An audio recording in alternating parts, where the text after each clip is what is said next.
tell you what, I've got about 8 minutes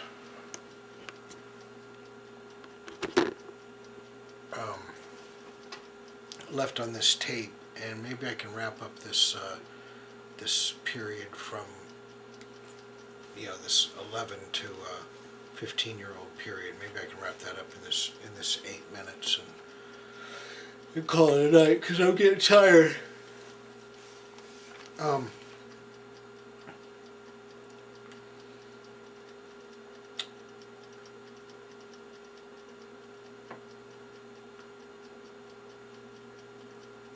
Yeah, it's too bad I couldn't have gotten along with Phil, because he really was a good man.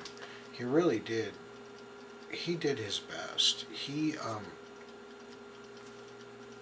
really wanted to be a good father to me and my brothers, and he loved our mother. They ended up staying married for, he died a few years ago at 48 years old of a massive heart attack. I'll always believe it was Vioxx related, but my mom wouldn't pursue the Vioxx lawsuit, but that's another story. I grew to respect Phil. We before he passed away, we had a great relationship, and we really, we got to smoke a joint together before he died. That's another story. I'll get into that probably later. But another thing I should mention, which, was very, had a profound effect on my life, and that's religion. Phil was very religious, in many ways. He was very, he loved the party side. He loved the Beatles. You know what I mean? But he also loved God very much.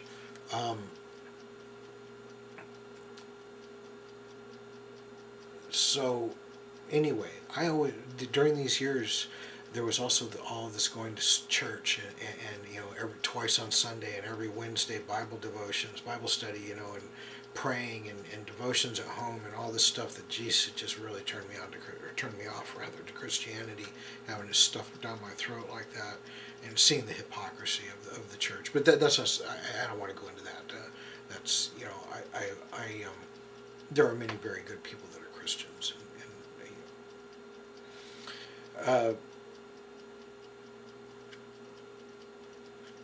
so there was that. I was rebelling against that. Wanted to go live with my dad. I really.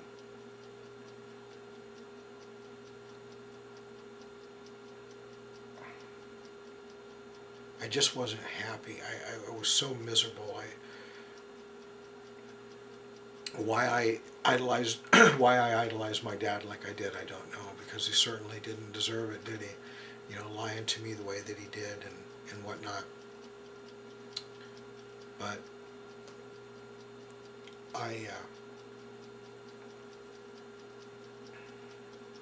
finally I ran away when I was 15. I went to Payson with some friends, smoked a whole bunch of hash, and drank a whole bunch, and stayed away for several days, and then went back. I figured the last place they'd look for me was at school, and they went and found me at school. And my mom said, "We've got a bus ticket for you. You're going to California. You want to live with your dad? You're going to go live with your dad." So that was the end of one era and beginning of another. Got about 4 minutes here on this tape, and so I'll just wrap this up.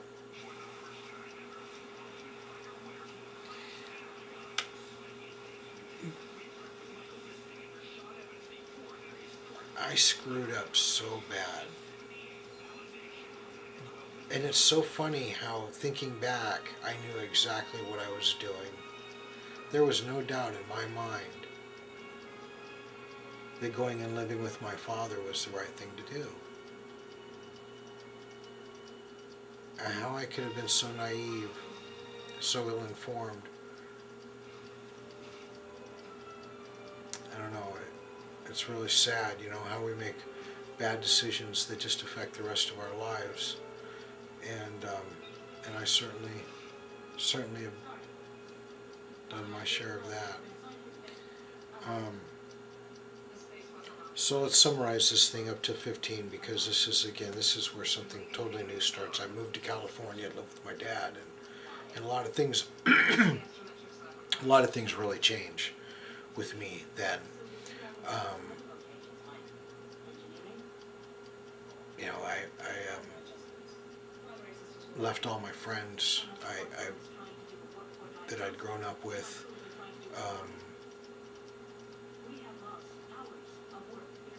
But I was also, see, you got to remember, I still thought that my mom ripped me away from my dad 4 years prior. I was still mad at my mom over this. 4 years later. So in my mind, I won. She's sending me back. I won.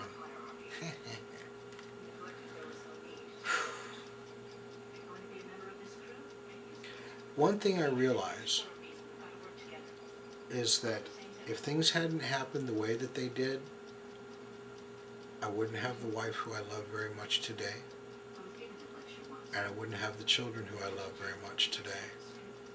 And for that, I'm thankful that my life has worked out the way that it has.